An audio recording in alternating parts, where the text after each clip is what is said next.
Bonjour, donc je m'appelle Iman Jamil, je suis membre du collectif Cause, qui est un collectif en fait qu'on a monté il y a 1 an et demi maintenant au Maroc avec les photographes Seif Kousmat, Yassine Hatimi et Mohamed Kilito.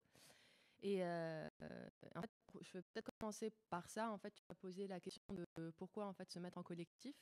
Je pense qu'il y a 10 000 raisons différentes de se mettre en collectif, et c'est ce qui rend en fait la formation peut-être un peu compliquée quand tu te retrouves avec un groupe de personnes euh, avec lesquelles tu partages pas nécessairement la même vision. Et en fait, je pense que la question du collectif, en fait, c'est Mohamed qui se l'est posé en premier. Alors, Mohamed avait vécu quelques années à l'étranger.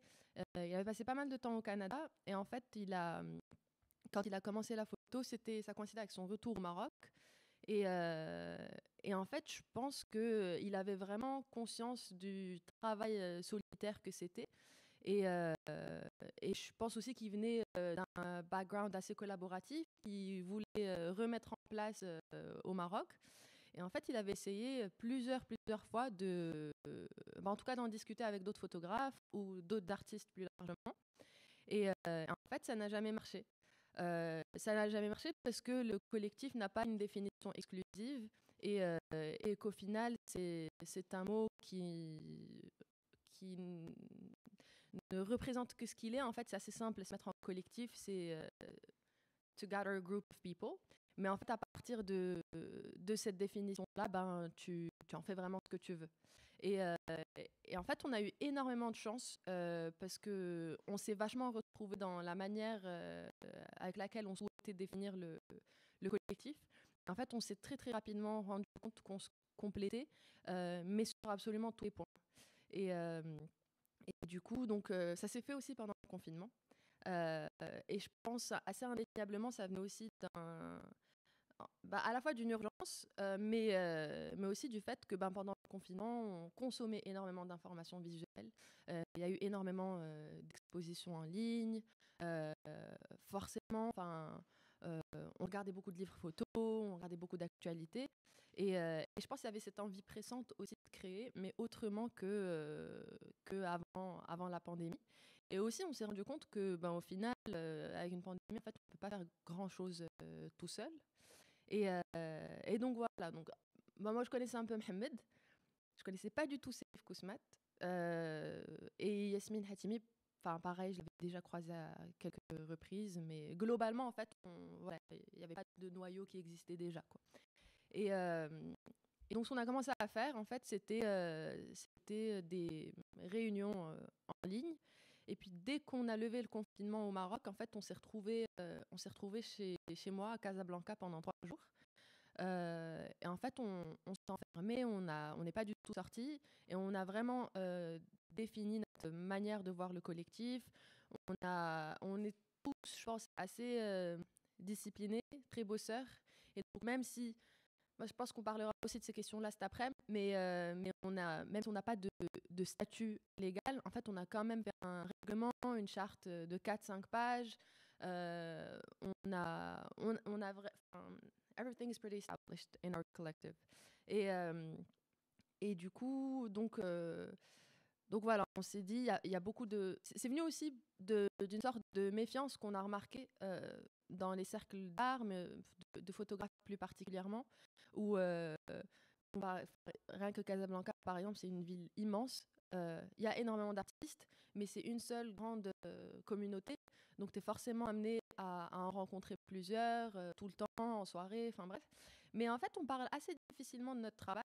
Et je ne sais pas si c'est lié à une sorte de pudeur, à une sorte de timidité, ou s'il y a vraiment de la méfiance, mais sans trop savoir pourquoi, parce que c'est pas comme s'il y avait une plateforme solide existante, pardon, qui permettait, ou en tout cas qui encourageait un esprit compétitif. Et en vrai, pour qu'il y ait cet esprit de compétition, peut-être, il faudrait peut-être une solidarité qui puisse créer une industrie pour que dans quelques générations, cette industrie-là soit fonctionnelle et active, quoi. Et du coup, nous, c'est un truc qui nous a beaucoup qui nous a beaucoup harm.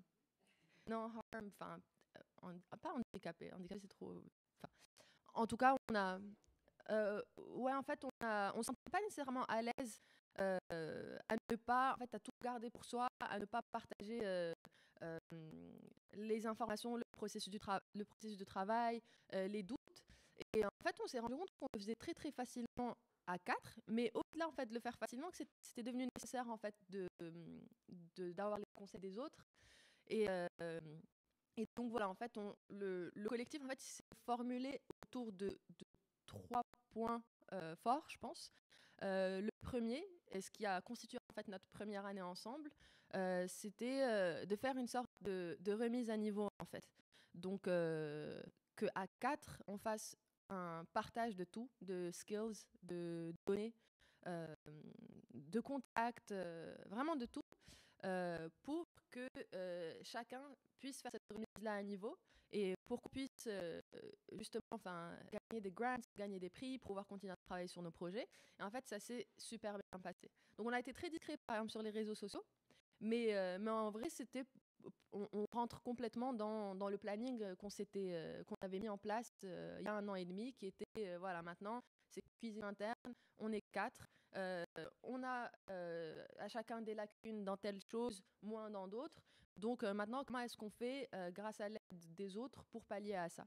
Et effectivement, en fait, on s'est rendu compte assez rapidement que dans le collectif, il y en avait qui avaient des facilités, par exemple en editing, où moi, Safe m'a énormément aidé dans ça, où en fait, je me suis rendu compte, par exemple, que j'étais assez éparpillée, en fait, et qu'une fois que je travaillais ma série photo, dans ma manière de faire des applications, une photo qui devait, dans le cours du storytelling, avoir plus sa place au début, je la mettais en 8e ou en 9e. Et du coup, en fait, j'ai été vachement aidée par les membres du collectif dans ça. Après, moi, par exemple, j'ai beaucoup de facilité, ou en tout cas, j'aime beaucoup écrire. Donc, donc voilà, je me suis occupée aussi de plusieurs applications d'autres membres. Et en fait, franchement, ça a fait une très belle famille. Et en gros, on s'est rendu compte que ça avait porté ses fruits, parce que quand on s'est retrouvés là récemment pour faire une sorte de réunion pour voir en fait ce qui s'était passé au cours de l'année, on s'est rendu compte qu'effectivement, grâce à l'aide des uns et des autres, on a réussi à être sur plusieurs festivals, à rentrer dans des circuits de distribution, à avoir aussi beaucoup de assignments from abroad, from other medias, et aussi à gagner des prix et des grants.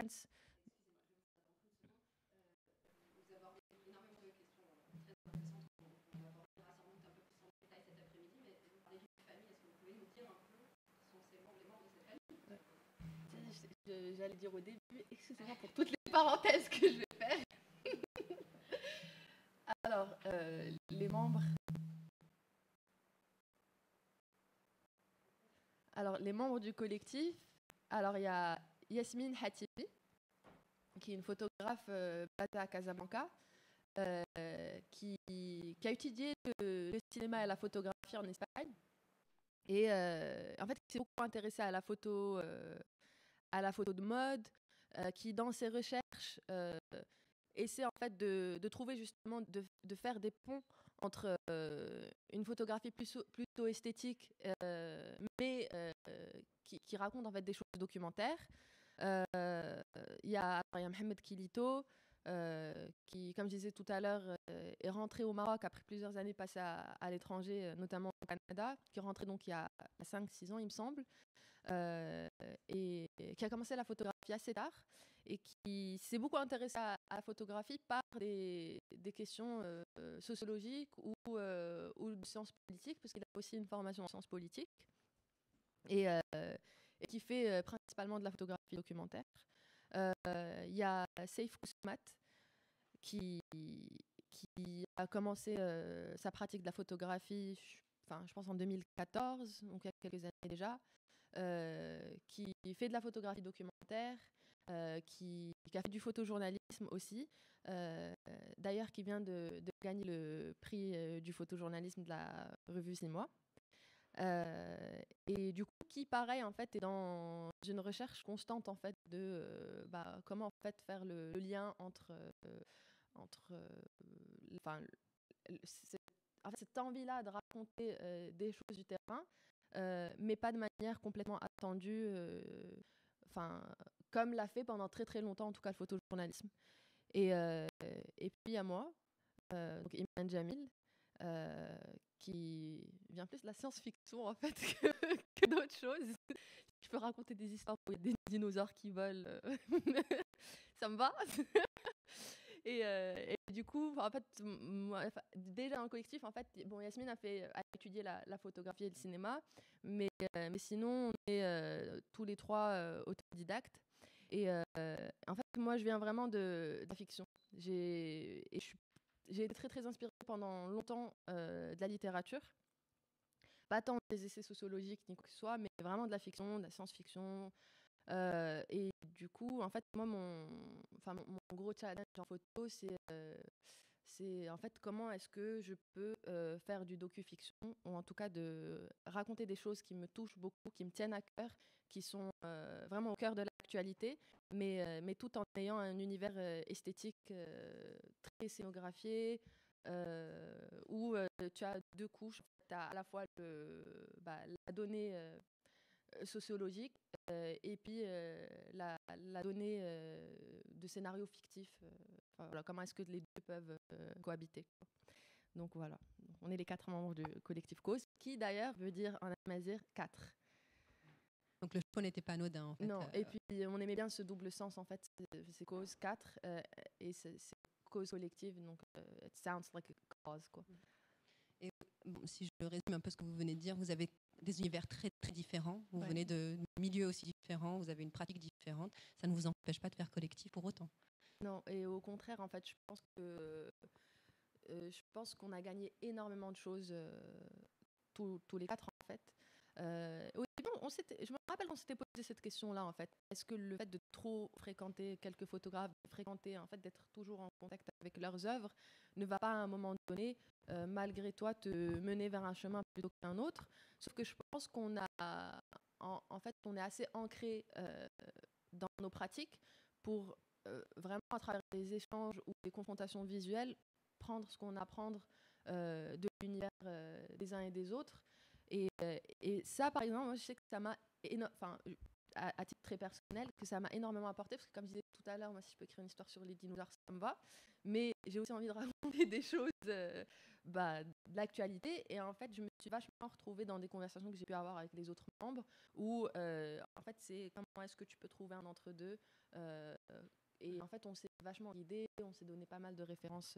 Justement, par rapport à vos envies, qu'est-ce que vous pouvez nous dire sur vos projets actuels ou les projets en cours, enfin les projets en cours et les projets à venir avec le collectif? Justement, tout à l'heure, je disais que le projet est axé autour de 3 points. Alors, il y a ce premier point, en fait, qui est cuisine interne, remise à niveau.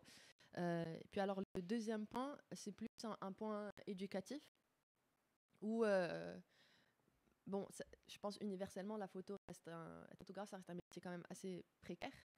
Et encore plus dans un pays comme le Maroc, où en fait, c'est pas nécessairement reconnu comme métier, en fait. Où ça m'a pris assez de temps pour que, par exemple, mes parents comprennent que j'étais photographe et pas journaliste et pas réalisatrice.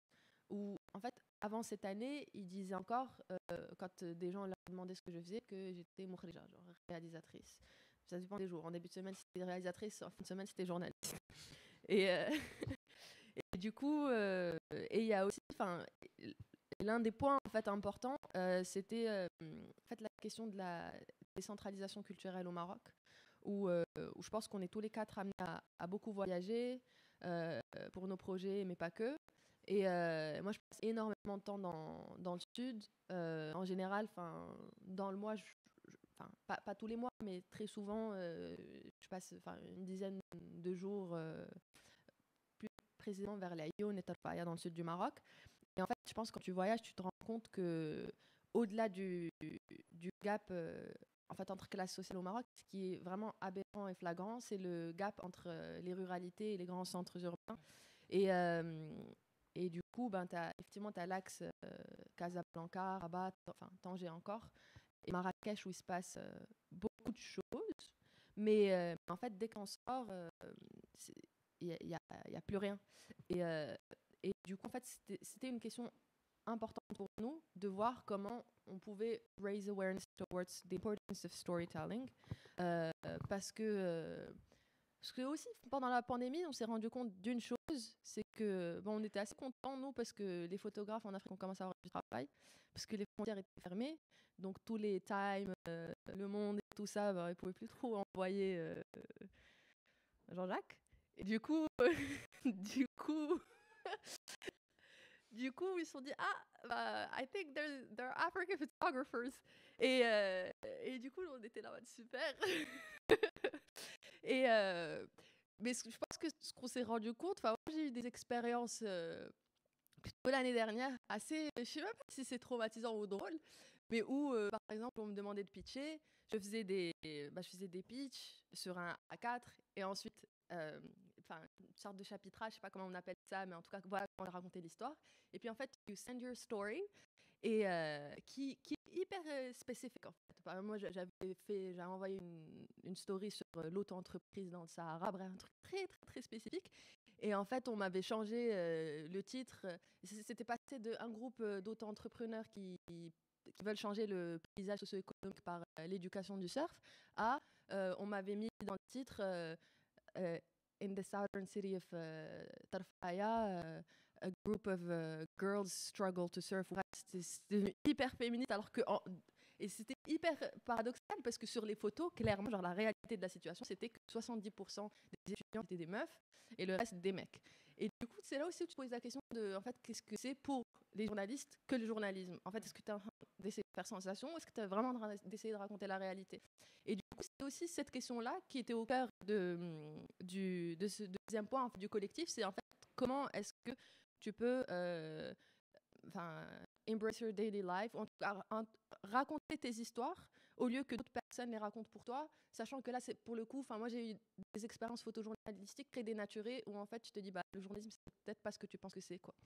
Et du coup, on s'est dit, on va essayer de mettre en place, pas vraiment la première année, parce qu'on est vraiment focus sur nos travaux individuels, mais on essaie de mettre en place ensuite par nos réseaux aussi d'achat de maisons de la jeunesse dans d'autres villes, dans le sud, dans le nord. On essaie de mettre en place des workshops sur une semaine ou plus, ou ça dépend vraiment ça dépend vraiment. Voilà, en fait, être photographe, c'est pas que prendre des photos, c'est écrire une première fois. Déjà, c'est avoir une idée, la cadrer un peu, avoir une vision, écrire un projet, expérimenter, ensuite réécrire, ensuite repartir sur le terrain. Parce qu'il y a beaucoup de gens qui pensent qu'écrire un projet, ça arrive au statement, mais le statement, c'est comment tu le racontes aux autres, en fait. Mais dans ta tête, ça doit déjà être au départ assez structuré parce qu'il faut que tu saches toi-même ce que tu as envie de raconter. Et vous pouvez nous montrer des exemples de justement ces histoires que vous racontez? Alors, je vais peut-être aller sur Internet.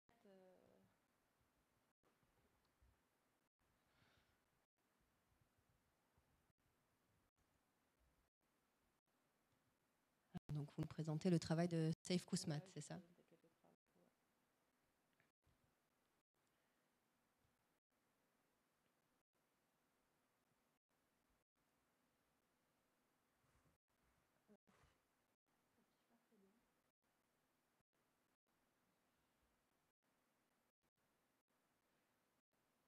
Vous montrer les photos, après en parler ou en même temps, si c'est possible de commenter en même temps, c'est peut-être plus intéressant.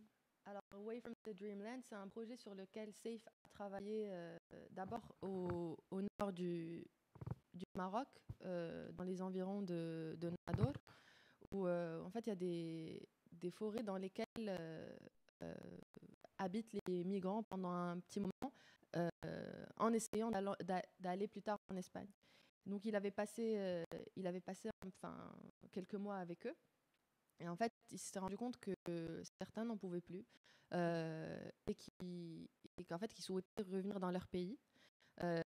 Donc Safe est reparti avec certains d'entre eux.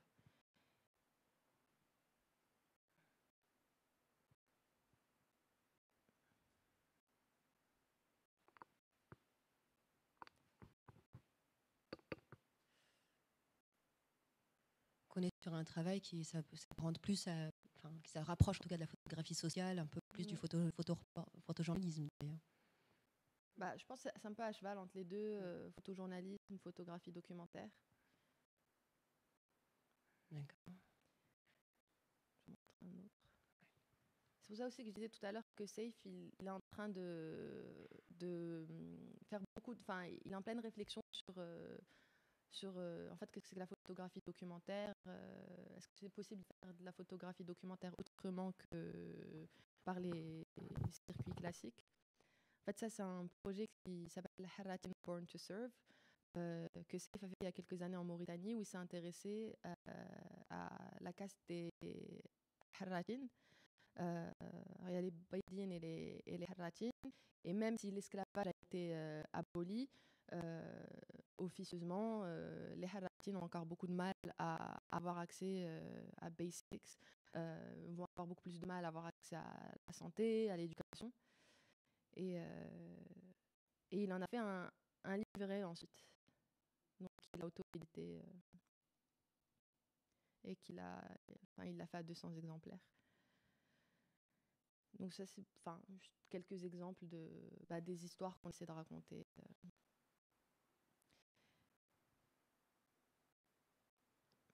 C'est des histoires qui ne se limitent pas aux frontières marocaines. C'est ça qui est intéressant aussi. Oui, ouais. Et donc, alors, je sais plus ce que je suis en train de D'autres exemples, peut-être nous montrer un petit peu ce que fait Mohamed Kilito, Yasmine Hatimi et toi.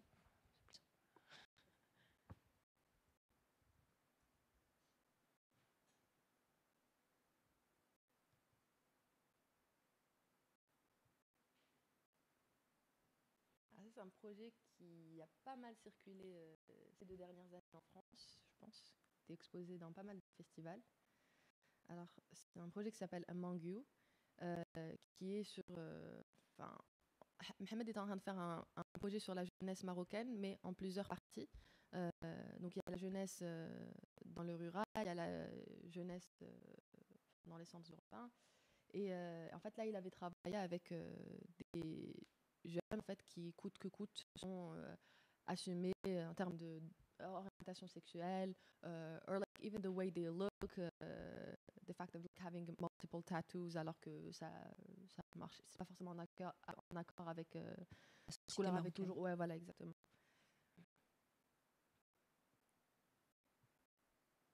Une photo que j'aime beaucoup. Ouais.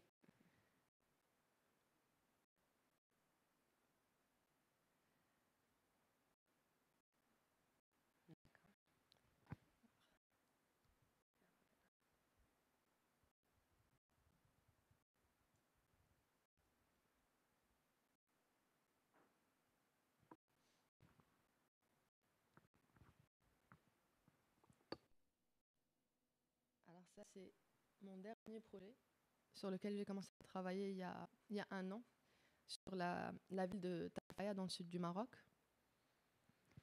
En fait, ça fait plusieurs années que je fais des allers-retours. Et il y a 1 an, j'ai eu envie de travailler de façon un peu plus documentaire sur le littoral historique de Tarfaya, où en fait, il y a beaucoup de ruines, tellement déglinguées en fait, qu'on n'arrive même pas à reconnaître l'influence. Donc, on ne sait pas trop si c'est des ruines, enfin, si c'est de l'architecture espagnole, enfin, on ne sait pas grand-chose. Et il n'y a pas de signalétique non plus. Mais c'est une sorte de musée à ciel ouvert. Et en fait, l'envie de faire quelque chose de documentaire est venue de ma frustration en fait, de ne pas pouvoir trouver assez de documentation sur la ville. Donc là, par exemple, ces 7 derniers mois, j'ai fait énormément de recherches avec le British Council pour essayer de retracer en fait la présence britannique qui a eu dans cette ville-là au 19e siècle, pour essayer aussi de comprendre en fait l'architecture. Et comme je disais tout à l'heure, en fait, dans ma pratique, le côté fictif est très important. Et en fait, ma façon de définir le documentaire, c'est en fait, du moment que ton sujet est là, que ton territoire d'intérêt ou que ton groupe de personnes d'intérêt est là, en fait, à partir de ce moment-là, vous pouvez vraiment collaborer ensemble sur un scénario fictif. If you want to dress like David Bowie, although you don't dress like David Bowie on a daily basis, why not? Parce que dans tous les cas, du moment que tu décides de raconter la réalité à travers un médium, t'es pas dans la réalité. Donc autant y aller à fond. Et donc voilà, en fait, c'était une série en triptyque, donc il y a un côté peut-être aussi un peu cinématographique, un peu genre un fil, quoi. Et and it's an ongoing project, donc je suis encore en train de travailler dessus. Voilà. Super. quelques images du travail de Yasmine et puis je pense qu'on va passer la parole aussi à Aline juste après.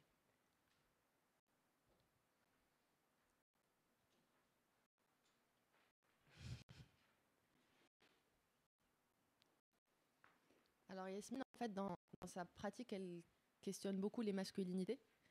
Et comme je disais tout à l'heure, Yasmine, en fait, je pense qu'elle vient aussi beaucoup de la photo de mode.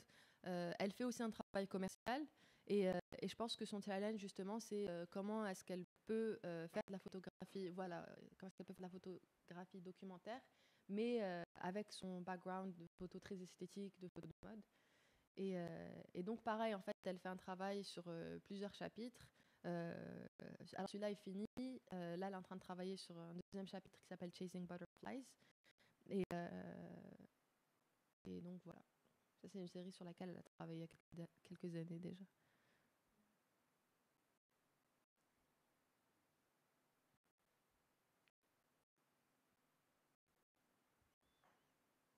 Parfait.